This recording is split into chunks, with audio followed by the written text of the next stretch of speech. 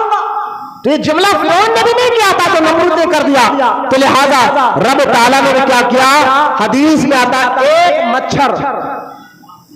یہ اللہ تعالیٰ کی قدرت کو ذہن میں رکھے اور محبت سے بولیے سبحان اللہ.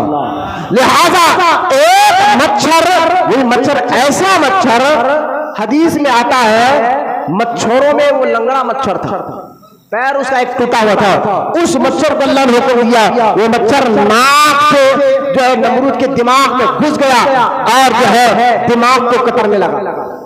اب جب دماغ کو کترنے لگا تو اس کا سر اتنا پکڑ لیتا تو اس نے بڑے بڑے ڈاکٹروں کو بتایا تو جب کوئی اس کو حل نہیں نکلا تو ایک بار کیا ہوا ڈاکٹروں نے کہا جب تیرے دماغ میں ہلچل ہو تو ایک کام کر سر پر ایک تھپڑے مارنے لگا.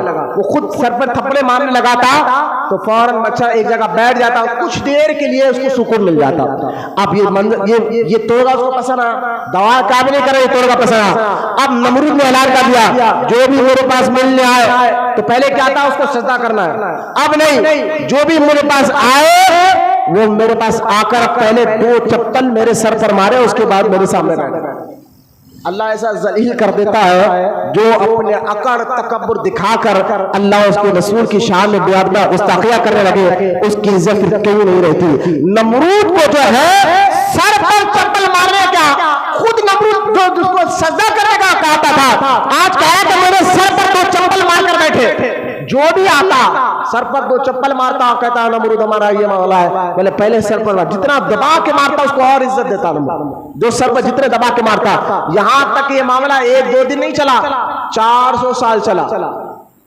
ظالموں کو اللہ ڈھیل دیتا ہے اور گھلا گھلا کے ختم کرتا ہے. پریشان مت ہو آپ. ارے وہ ایسا ظلم پہ ظلم کرا, گھل گھل کر جاتے ہیں یہ لوگ, گھل گھل کر ختم ہوتے ہیں. 400 سال تک اس کے سر پر تھپڑے مارتے رہے. سوچیے 400 سال تک, اور آخر کار نمرود جو ہے ایک دبا کے تھپڑ میں بھیجا, باہر نکلا, اللہ نے اس کو مثال جہنم کر دیا. لہذا ابراہیم علیہ السلام نے اپنی توحید کا ڈنکا بجایا اور رب کے توحید کا ڈنکا بچایا. رب کے ایک ہونے پر جو دلائل ابراہیم علیہ السلام دی ہے, آج مسلمانوں کو دلائل یاد کرنا لازم ہے, ضروری ہے. کیونکہ آج کے دور میں بھی اللہ ایک دو کیوں نہیں ہو سکتے, تین کیوں نہیں ہو سکتے؟ تو سورہ زخرف میں اللہ تعالیٰ نے فرمایا اللہ ایک ہونا, یا عقل سے بھی سوچو تو یہ ایک ہونا ہی صحیح ہے. وہ کیسا؟ تو سورہ زخرف میں اللہ نے کہا اگر رب دو ہوتے, اللہ معاذ اگر رب دو ہوتے, الہ دو ہوتے, تو پھر اگر ان دونوں میں کبھی نہ بنتی کسی بات کو لے کر, تو وہ اپنے لوگوں کو لے کر چل جاتا, وہ اپنے لوگوں کو لے کر چل جاتا, اور ملک بڑھ جاتا, دنیا بڑھ جاتی. کہ نہیں, عقل میں کہتے الہ ایک ہے, رب ایک ہے. دو کا اگر دو تو آپس میں لڑا ہوتا ہے. کوئی کہتا ہے کہ دن ہونا چاہیے, کوئی کہتا ہے رات ہونا چاہیے, کوئی کہتا ہے سورج نکلنا چاہیے, کوئی کہتا ہے سورج نہیں نکلنا چاہیے. تو اللہ تعالیٰ نے سورہ زخرف میں کہا اپنی عقل سے سوچو, دو ہوتے تو آپس میں نہیں بنتی, ایک ہی ہے تو ساری کائنات کو چلا رہا. یہ دلائل آپ اپنے بچوں کو سکھائیے. آج جو ہے نا بچے جو یونیورسٹی میں پڑھ رہے ہیں نا, ان کے ذہنوں میں بچے ڈال رہے, یہودی ایسے ذہن بنا رہے, عیسائی ایسے ذہن بنا رہے. دو کیسے نہیں ہو سکتے, تین کیسے ہو نہیں سکتے؟ لہذا عیسیٰ علیہ السلام تو خدا کے بیٹے, اس پر دلائل دے رہے عیسائی, اپنے اسکولوں میں دلائل دے رہے کہ عیسیٰ اللہ کے بیٹے. اور نوجوان مسلمان بچے جو دین سے, بنیادی تعلیم سے دور ہے, وہ ان کی باتوں میں آ کر اپنے ماں باپ سے بحث کرے کہ عیسیٰ اللہ کے بیٹے. اور خدا نے سورہ زخرف میں کہا اگر اللہ کا بیٹا, پہلے تو لم یلد ولم یولد, اس کی کوئی اولاد نہیں ہے, لیکن اگر بیٹا ہوتا تو اللہ نے جواب دیا اگر میرا بیٹا ہوتا وہ بھی تو خدا ہوتا, ہم جنس ہوتا تو وہ بھی تو خدا ہوتا. لہذا لم یلد ولم یولد, میرے علاوہ کوئی اور خدا نہیں, میں ایک ہوں, ساری کائنات کو چلانے والا رب ہی ہے. لہذا یہ جواب اپنے بچوں کو سکھائیے, بٹھائیے بچپن سے. تو توحید کو سمجھنا ہے تو ابراہیم علیہ السلام کی زندگی کو پڑھیے, اور پھر آگے ابراہیم علیہ السلام نے بابل سے نکل کر عراق, فلسطین کے ان علاقوں میں جا کر جو تبلیغ کی, اور جو رب کے ہونے پر دلائل کے ساتھ ساتھ کس طرح رب کی فرما برداری کی جاتی ہے, اور رب کے حکم پر کیا کیا انہوں نے قربانیاں دی ہے, وہ ساری باتوں کا ذکر اللہ کا زندگی رکھا. تو آنے والے جمعہ میں آپ کے سامنے ضرور رکھوں گا. تھوڑا سا جلدی آ جائیے, پہلے ایک سے بیان شروع ہوتا ہے. تو میں آپ کو بتاؤں گا ابراہیم علیہ السلام نے رب کو ایک مانا, تو اللہ کو ایک ماننے کے بعد یعنی توحید کی دعوت دی, اور پھر رب کو جو ایک مان لیتا ہے تو اس کی کیا پہچان ہے, اس کی پہچان کیا ہے؟ اللہ کو مان رہے ہیں, اس کے بارے اندر تمہاری حرکتیں بتائیں گی کہ تم اللہ کو ایک مان رہے ہو, تو تمہاری اور میری حرکتیں اور عادتیں بتائے گی کہ ماننا زبان سے ہے یا دل سے. وہ عادتیں کیا ہے جو رب کو ایک ماننے کی پہچان ہے. تو انشاءاللہ اللہ زندگی رکھا تو آنے والے جمعہ میں آپ کے سامنے رکھوں گا. وقت ختم ہو گیا ہے. ابراہیم علیہ السلام نے کس طرح توحید کی دعوت دی اور صبر کیا, اور کس طرح دلائل دیے ہیں اللہ کے ایک ہونے پر, تو وہ تمام دلائل کو میں نے بیان کیا, اور شروعات میں ذی الحجہ کی فضیلت کو میں نے بیان کیا. اللہ کی بارگاہ میں دعا کرتا ہوں اللہ ہم تمام کو کہنے سننے سے زیادہ عمل کرنے کی توفیق عطا فرمائے. اللہ تعالیٰ ہم تمام کو سچا عاشق رسول بنائے. اللہ تعالیٰ قیامت تک ہماری نسلوں میں عاشق رسولوں کو پیدا فرمائے. وما علینا الا البلاغ والحمد للہ رب العالمین.